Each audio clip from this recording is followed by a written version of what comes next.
Hello students, चलो आम history केतटा short bit questions important selective देखा आ चैनल को जो मान नुआ राष्ट्र चैनल की सब्सक्राइब कर अच्छा पिला प्राचीन भारत इतिहास उपादान गुड़िक कौन कौन एक प्रत्नतात्विक उपादान दुई साहित्यिक उपादान तीन अभिलेखगारी उपादान। क्वेश्चन नंबर 2 प्रत्नतात्विक उपादान कौन कहले माने आंसर एमती हम what is archaeological source means जो भूखनन फल आविष्कृत होता ध्वंसावशेष को प्रत्नतात्विक कह जाए। यह पुणी तीन श्रेणी कौन कौन मुद्रा शिलालेखा कॉइन मॉन्यूमेंट्स एंड इंस्क्रिप्शंस शिलालेखा और अभिलेख राइट।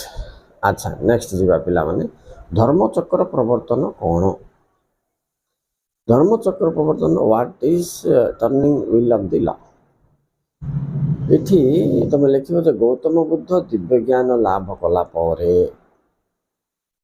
सारानाथ ठारे तांकर 5 जन ब्राह्मण शिष्य को प्रथम शिक्षा देथिले डीर पार्क रे यहा को धर्मचक्र प्रवर्तन कहजिबो।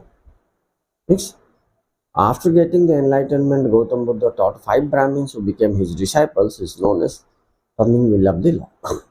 गौतम बुद्ध केबे और केउठारे जन्मग्रहण करथिले? थर्ड क्वेश्चन आंसर होची गौतम बुद्ध आमर कपिलवस्तु निकटस्थ लुम्बिनी गार्डन रे 566 और 567 एटा दुईटा डेट देछि पिला माने जन्मग्रहण करथिले। केउठारे मृत्युवरण करथिले? कुशीनगर। केबे मृत्युवरण करथिले? 486 और 487 हला पिला माने। नेक्स्ट जीवा जैन धर्म केते भाग रे विभक्त कौन कौन? 2 भाग रे विभक्त एक दिगंबर 2 श्वेतांबर। नेक्स्ट जैन धर्म रो पवित्र ग्रंथ को डैश कहा जाए अंग राइट। बौद्ध धर्म रो पवित्र ग्रंथ को डैश कहा जाए त्रिपिटक। कौन कौन पिला माने से 3टा पिटक विनय पिटक अभिधर्म पिटक आ गोटे सूत्र पिटक ना कौन अच्छे पिला माने 3टा देखिदो right. It important question. Next Megasthenes किए से क्यों पुस्तक लिखिथिले? मैगस्थेनिस होचंती ग्रीक रो जने परिवारजक चंद्रगुप्त मौर्य समय रे भारत को आस्थिले की पुस्तक लिखिथिले? इंडिका। से कौन वर्णना करथिले? तत्कालीन भारतीय सामाजिक राजनैतिक अर्थनैतिक धार्मिक स्थिति विषय रे दर्शाइथिले। होएन्सा किए से केबे भारत को आस्थिले?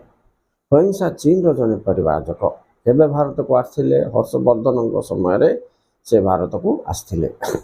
से कौन पुस्तक लिखिछंती? CU की एति मन रखो तांको विषय। अच्छा नेक्स्ट क्वेश्चन होएन्सा भारत रे क्यों विद्यालय विश्वविद्यालय रे बौद्ध धर्म अध्ययन करथिले? नालंदा विद्यालय। नेक्स्ट क्वेश्चन नालंदा विद्यालय विश्वविद्यालय केउठारे अवस्थित? बिहार हला। नेक्स्ट चलो पिला माने देखिबा इंपोर्टेंट क्वेश्चन कलिंग युद्ध केबे और केउठारे हेतिला? When and where Kalinga War was fought? 261 BC near Bhubaneswar on the bank of river दया नदी कूल भुवनेश्वर निकटस्थ सेठी हेतिला का का मध्य रे हेतिला? अशोक और कलिंग सेन मध्य रे हेतिला। नेक्स्ट क्वेश्चन केउ मानव को धर्म महामात्रा कहा जाउथिला?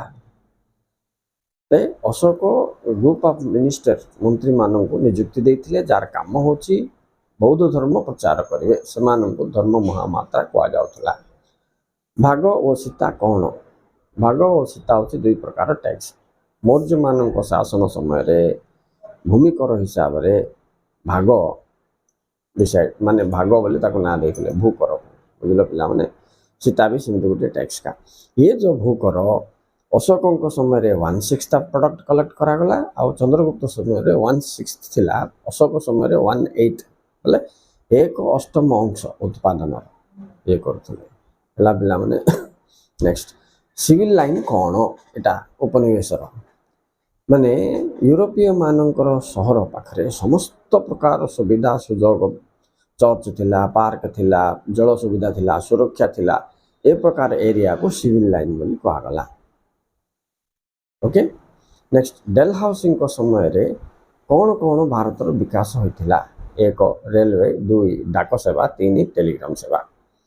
ओके सब पिला 1850 51 53 रे ହେଇଛି ओके नेक्स्ट सतीदाह प्रथा कौन यह केबे उच्छेद होता किए उच्छेद करते सतीदाह प्रथा भारतर एक सामाजिक प्रथा थिला जेउठी स्वामीर मृत्यु पर स्त्री को जबरदस्त निआरे झस देवाक पड़ता यह विलियम बेंटिक 1829 रे उच्छेद करते ओके नेक्स्ट जीवा क्वेश्चन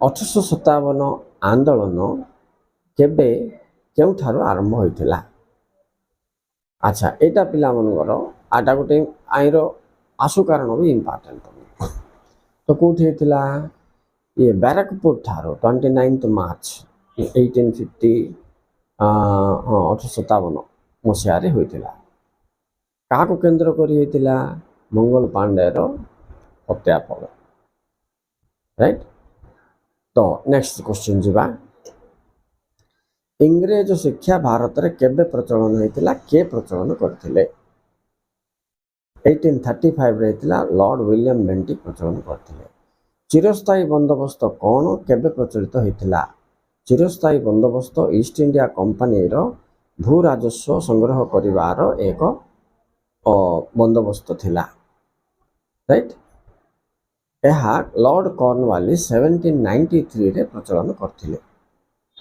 ओके रोइतारी प्रथा प्रथमे केबे प्रचलन हला आकु किए प्रचलन करथिले थॉमस मुनरो 1822 रे प्रथमे मद्रास आ बॉम्बे प्रेसिडेंसी रे प्रचलित होइतिला अच्छा तापर पिला माने दिबा संविधान कहिले कोन बुझो लास्ट यूनिट रेटा संविधान होची एक लिखित आईन ग्रंथ जहाको केंद्र करी देशर शासन परिचालित होइथाए प्रस्तावना कौन बा मुखबंध कौन संविधानर उपक्रम बा एक संक्षिप्त विवरणी को प्रस्तावना बा मुखबंध कहा जाए प्रिएम्बल बोलबे English introduction of the constitution हैला जनमंगल राष्ट्र कहले कौन बुझ ए यूनिट रो आसो पिला बोले जो राष्ट्र तार नागरिक मानू बहुविधि समाज सेवा प्रदान करिथाए मुक्त शिक्षा मुक्त स्वास्थ्य इंडिया एग्जांपल राइट धर्मनिरपेक्षता कहले कौन बुझ जो राष्ट्र रे राष्ट्र धर्म नथिबो एक दुई रे जो राष्ट्र रे सब धर्म को समान दृष्टि रे समान सुविधा सुयोग प्रदान करा जाथो ताहाको धर्मनिरपेक्षता कहा जाय थाए आदर्श अच्छा सेटा गला पिला माने नेक्स्ट आइला सुफी क्यों शब्द आसी यार अर्थ कौन सुफी सुफ शब्द आई जार अर्थ होची पसम कपड़ा धारी साधु बा सन्थ रबाब आ सबाब कौन गुरु नानक समय रे जो सब गीत गुड़िक गाउथिले से होची सबाब एंड रबाब होची से जो जंत्र मारदाना तांकर बंधु धरिकी बजाऊ थाए राइट नेक्स्ट कबीरंकर अनुचर गुण को कौन कहा जाए कबीरंकर मुख्य ग्रंथर नाम कौन कबीरंकर अनुचर मान को कबीरपंथी कहा जाए तांकर मुख्य ग्रंथर ना होची बीजक एटा मन रखियो दोहा कौन कबीर तांकर नीतिबाणी को संगीत माध्यम रे भजन माध्यम रे लोक मान को व्याख्या करथले या को दोहा कहा जाए हैला ना पिलाउने नेक्स्ट क्वेश्चन का में दिबा अभिलेख कार्य उपादान कहले कौन बुझ सरकार नथिपत्र संवादपत्र राजकोष पत्र एगुड़ा को अभिलेख कार्य कहा जाए राइट नेक्स्ट वेद क्यों शब्द आसी यार अर्थ कौन वेद विद शब्द आसी संस्कृत शब्द यार अर्थ होची सर्वोच्च ज्ञान वेदर अन्य नाम होची श्रुति वेद को श्रुति कहीं कहा जाए कारण वेद को लोक मैंने शुणी शुणी मन रखुवार वेद को श्रुति कहा जाए नेक्स्ट एशियार आलोक किए गौतम बुद्ध भारतर मार्टिन लूथर किए गौतम बुद्ध इंडियार नेपोलियन किए समुद्रगुप्त इंडियार शेक्सपियर किए Kalidas right okay students thank you very much for watching thank you very much इटा इट रखिबा और नेक्स्ट क्लास मध्ये एमती कंटिन्यूस मते जोटा जोटा इंपोर्टेंट आसुची मु तुमको एक्सप्लेन कर दो पिला ବାଏ।